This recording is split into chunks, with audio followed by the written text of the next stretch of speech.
नदी ने छोड़ दिया होना, पहाड़ पर पैदा होना, हो गया पता नहीं कब नदी होना, नदी जैसे होना, या फिर यूं कि लगातार अपने भीतर नदी को बहते महसूस लेना और जीते रहना उस नदी को हर तरह से, उसका वेग, उसके उल्लास, उसकी ऊर्जा और उसकी रौद्रता के साथ साथ।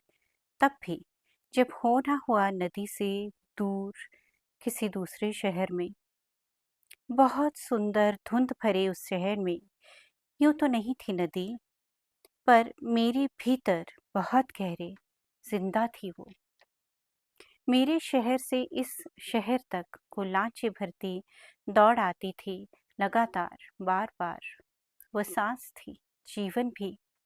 तभी तो वो वहां थी जहां वो नहीं थी। तुम्हें शायद ना हो पता, या फिर हो भी शायद, कि पानी जब बर्फ हो जाता है वो बहना छोड़ देता है। हिम नदी नदी होकर भी बह नहीं रही होती। उसके बर्फीले पाषाण मेरे भीतर की अपनी यात्रा में बहते, उछलते और फिर एक भयानक शीत में जम जाते। उस असह्य मृत्यु को उतारते चले जाते, पता नहीं कब, धीरे धीरे, मेरे होने के बहुत भीतर। नदी से मेरा रिश्ता फिर एक दिन मर गया। पर वो कई वर्ष फिर भी बाट जोहता रहा कि नदी फिर बहेगी, फिर से जीवन हो जाएगी।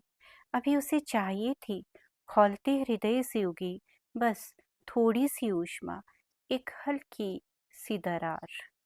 परंतु कितने ही हजारों वर्ष जब वो बर्फ नहीं ही पिघली, नदी ने छोड़ दिया मेरे भीतर होना।